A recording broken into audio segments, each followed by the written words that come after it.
right, challenge 3. You're now familiar with Twitter and most of its little sections and the basic gist. Now we're going to talk about people. People on Twitter. People following you, followers, how to follow people. It's not real difficult, but there are just some basics you need to understand as you start diving deeper into Twitter and following more people. The first thing you'll notice, again, when you're up in your dashboard is following and followers. Following are the people that you follow. What that means is you will see every tweet that they send out in your stream. Okay? Followers are people who follow you. What that means is those people will see the tweets you send out. They do not have to follow each other. You can, but that's not a requirement on Twitter. So just because someone's following you doesn't mean you automatically follow them back or you're automatically following them. You certainly can, but it's not a requirement. So you'll notice I am following a lot more people than follow me. Well, that might change, who knows.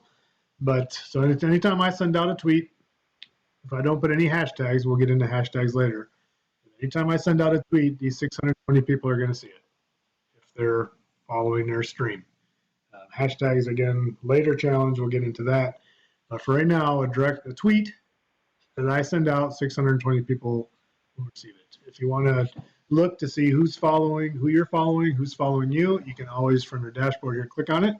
So I can certainly click on my number there, and I will see a list of everybody who I'm following. So it kind of goes basically in the order that you do it. And what it will do is it will tell you if that person's following you, okay, since you're following them. So these are all the people who I follow. So I will see tweets by all of these people. And it goes, depending on how many you have, it goes a long way. So you'll see that these are all the people I'm following. Okay. Followers, you can click right here. And you will see these are people who follow me. Now this one, you'll notice there's some that look a little different. So this one here says Mr. Walk. Okay, he's following me. This also says that I'm following him. So it kind of shows me, in a nutshell, our situation. So we're following each other here, as opposed to Ethan, which I have not, for whatever reason, decided to follow. So what this tells me is that he is following me, but I am not following him. I can quickly change that by clicking on it. And now I'm following him. I can also unfollow if I don't see a lot of value in that. So these are all people who are following me. I would say a majority of them I know, but some there are spammers and scammers out there, and you'll get some that you have no idea who they are, automated type things, and you can easily just block them to get them out. But that's the main difference between following and followers.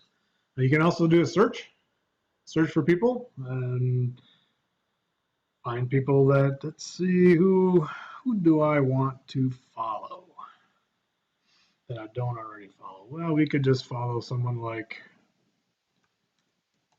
let's see, he might have an account.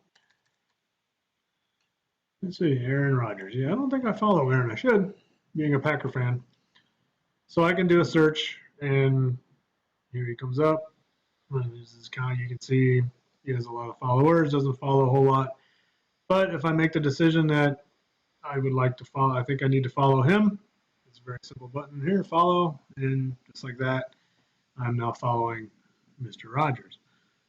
I honestly don't know what kind of a Twitter person he is, but that's one way to follow people, is just to literally search. If you know a person's on, or if you're curious to see if a person is on, you can search for that person and then click follow there. You can also use the recommendations. Remember, they're always over here in the corner. They're going to recommend people based on, and you'll notice now that I followed Aaron Rodgers, it's saying, do you want to follow Clay Matthews or just follow the Packers? Which I probably should follow the Packers if I'm a fan. So I will click that. So they're always looking based on who you follow, trying to decide, give you recommendations. So you can certainly do that. Another way that I end up following a lot of people is by looking at who retweets. So I may not necessarily be following Dr. Chris Marzak, which I'm not because there's a little plus there, but someone I do follow retweeted it. So I could certainly click on his name and kind of look at his account and see if that's something that I think would be worthwhile for me following. Will I gain anything from following him? And if I decide to, I click follow. If not, I don't. I can just go back to where I was. But it's how I find a lot of people I stumble on is a retweet of somebody, and retweets will be a challenge in the future. So you may not see the person's original post, but you will see it'll say someone retweeted. And then you can click on the person at the original tweeter and see if it's there. So followers, following, that is a good overview of the people. Your assignment, your challenge for challenge number 3 is to go find 10 to 20 people that you think you need to follow based on, it can be some entertainment, but mainly based on your profession, your teaching skills, your subject. Go find 10 to 20. Just start doing just start searching for topics and find some people that you can learn from and add those that you are following. Good luck, and don't forget to to click the submit button in the classroom assignment page to show us that you've done it. And we will move on to challenge 4 next.